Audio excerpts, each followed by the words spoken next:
Tem um cara nos Estados Unidos chamado Phil Giraldi. Esse cara, ele foi CIA, né? CIA, durante muito tempo. Ele era oficial de inteligência da CIA. Ele deu uma entrevista essa semana, acho que faz 2 dias, no canal do Judy Napolitano. Um canal muito bacana, um canal que nem o teu, assim, sabe? Que toca na ferida. E o Judy perguntou pra ele, né? Como é que são as análises de inteligência na Ucrânia? Inteligência e espionagem, tá, gente? Então ele falou que a maior dificuldade que eles têm, que os oficiais de inteligência têm, é adivinhar as intenções do exército Putin, tanto da liderança quanto do escalão militar. E essa é realmente, esse é o ouro da inteligência. É saber o que seu inimigo quer, né? Exatamente o que ele quer. A gente não sabe, não tem como dizer se ele queria mesmo o Kiev.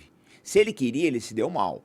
Se era esse o plano. Se era esse o plano. Então, é que a minha impressão de leigo, que tá vendo as notícias aí, é que ele achou que entrar na Ucrânia ia ser tipo uma passeata militar, sabe? Ele ia chegar, mostrar força, e a Ucrânia ia baixar a cabeça, entendeu? É possível. E aí aconteceu que eles tiveram uma reação bem mais feroz do que eles esperavam, e o mundo inteiro fez embargo econômico na Rússia. Não, o mundo inteiro não. 54 países ficaram de fora.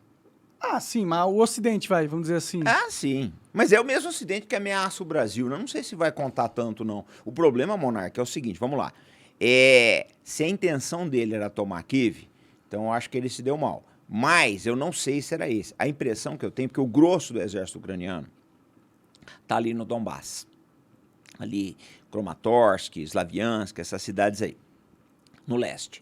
Então há quem diga que o Putin fez um ataque diversionário em Kiev, como vocês quiserem aí, e para tentar atrair o resto do exército ucraniano para lá.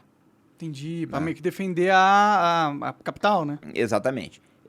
Há quem diga que a estratégia dele é isso, eu não sei. Eu não tenho como dizer. Se você falar para mim... ninguém sabe, eu acho, né? Eu não sei, eu não sei dizer. Agora, o que eu tenho observado, pelos envios de armas americanos, pelos tipos de movimento dos ucranianos, por algumas fotos de prisioneiros que eu tenho visto, por algumas reações do exército ucraniano, é que eles perderam a capacidade de coordenação de grandes unidades. É a impressão que eu tenho.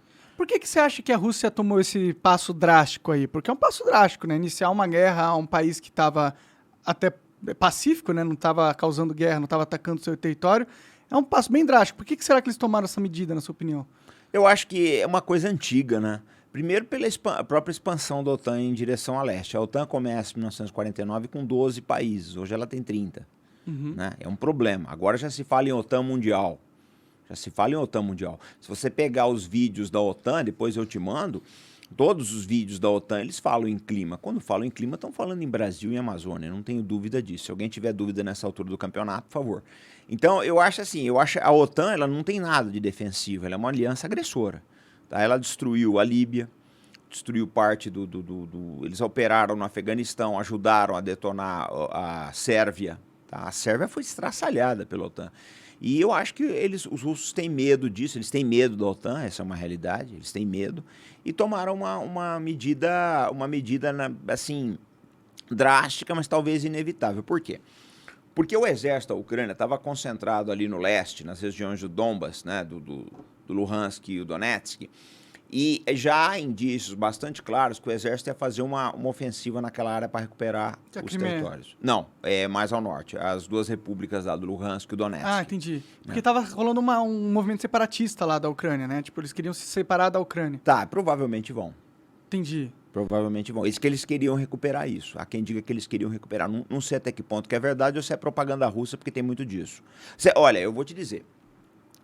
Analisar a guerra da Ucrânia hoje é a mesma coisa que... Você já viu aqueles puzzles gigantes de 5 mil peças? Ah, os quebra-cabeça? Quebra-cabeça. Sim. É isso. Por que eu tô te falando? Porque a imprensa só nega informações. Outro dia, eu até fiz um vídeo mostrando. Vai no Google e coloca Ukrainian Army Losses. Baixas do exército. Você não acha. Não tem essa informação. Não tem essa... Ele só fala dos russos. Um dia eu vi o Zelensky falando, não, porque o exército russo perdeu isso, perdeu aquilo. Eu falei, tá, cara pálida, bacana. Obrigado pelas informações. Mas e o seu? Nós queremos saber do seu. Eu preciso fazer um painel, eu sou analista, eu preciso dos 2 dados.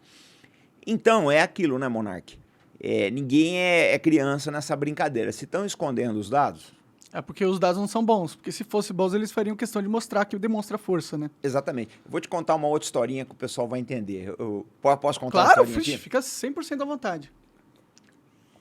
Então é o seguinte, a gente tem um indicativo que é bastante claro do que está acontecendo na Ucrânia para quem é analista. Veja bem, para quem é analista, não para quem é consoc, tá? Tem gente que fala que está fazendo análise, mas está fazendo proselitismo de um lado ou do outro. Fazer análise é pegar tudo, toda a massa de dados e trabalhar elas e apresentar uma conclusão ali. Um quadro para o público, exatamente, que é o que é o nosso trabalho. Quando o falecido presidente Tancredo Neves estava internado no INCOR aqui em São Paulo, ele estava entre a vida e a morte, tinha um médico americano especializado nesse tipo de doença, acho que era o Dr. Zapol, o nome dele, Zopol, não lembro bem agora, ele estava aqui no Brasil. Aí levaram ele para ver o Tancredo. O médico chegou e perguntou para a junta, falou, vem cá, ele defeca? Ou seja, ele vai no banheiro, pessoal? Não. Ele urina? Não. Ele respira sem a ajuda dos aparelhos? Não. Aí o cara falou, então ele vai morrer. Aí, vamos, para vocês entenderem o que eu estou querendo dizer. Exército ucraniano. Ele faz movimento, valor batalhão para cima? Não. Ele tem linhas de suprimento? Não. Ele tem poder de fogo, de aviação e artilharia? Não. Então ele vai perder. Entendi. Eu vi alguns vídeos de drones que foram emprestados ou doados à Ucrânia abatendo blindados russos e tal, né? Então, eles têm alguma coisa aérea, mas eles não conseguiram fechar o céu lá, que era um desejo do Zelensky, né? Que fosse colocado no-fly zone lá na Ucrânia, né? Nunca vai ser essa no-fly zone. Por quê? Eu tenho uma imaginação do porquê, mas por quê? Porque a Rússia tem bomba atômica. Pode crer. Não vai deixar. Ela vai falar, se vocês colocarem aviões, eu vou bombardear suas bases com bombas nucleares táticas. Como também os Estados Unidos estão evitando colocar tropa no território da Ucrânia por isso. Eles têm medo. Você vai concentrar uma brigada ou uma divisão lá, alguém joga uma bomba nuclear tática, acabou. E aí rola uma terceira guerra mundial, com certeza, né? O Putin, inclusive, estava falando recentemente, eu vi uma coisa na mídia, ele falando que a gente está bem próximo de uma terceira guerra nuclear. Então... ou de uma terceira guerra mundial. O que você acha sobre isso? Você acha que isso é bravata do Putin ou realmente a gente está correndo esse risco de rolar uma terceira guerra mundial? Eu acho que é por aí. Que está realmente rolando esse risco? Eu acho que está porque, na minha opinião, né? Eu acho que o escalão de comando, tanto o escalão militar não. O escalão militar sabe dos riscos. Mas o escalão político dos Estados Unidos, ele está subestimando o desejo nacional russo de segurança. Essa é a minha opinião. Eu posso estar errado, tem outros, você vai ouvir outras. Mas a análise que a gente faz é que eles acham que a Rússia não vai lançar. Você tem que olhar uma coisa, Monark. Recentemente, a Rússia cortou a venda de gás para a Polônia e para a Bulgária. Eles estão arcando com as sanções mais violentas da história, aliás, desde 2014. Um país que já chegou nesse ponto e que perdeu 24 milhões dos seus cidadãos durante a Segunda Guerra Mundial, não vai voltar atrás. Eu acho que nós corremos um risco sério de uma terceira guerra mundial, uma guerra nuclear, sim. Mas aí seria o fim do mundo, né? Se acontecesse, porque, tipo, quando as bombas atômicas começam a voar, quando elas param? E se elas começarem a voar, tipo, o mundo no meio que acaba, não vai ter um inverno nuclear, essas paradas todas que dizem da bomba atômica? E tudo é possível, mas é aquela história, né?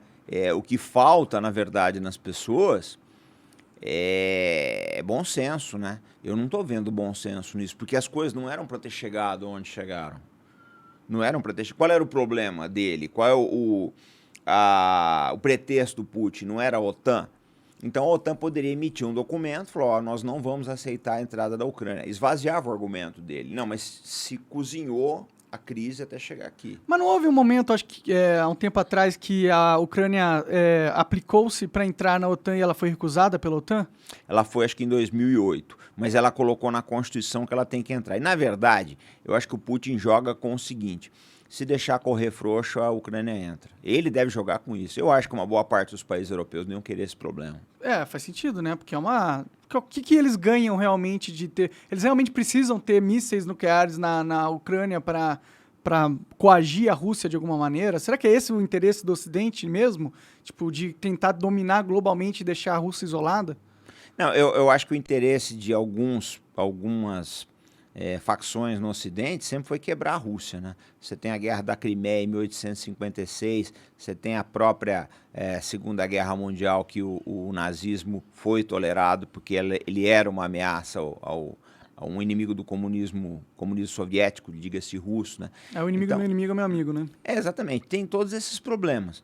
Mas a gente tem que olhar que você está falando de um país que tem 7.000 ogivas nucleares e que está acuado, né? É verdade. Alguém com medo faz coisas que não faria normalmente, né? Exatamente.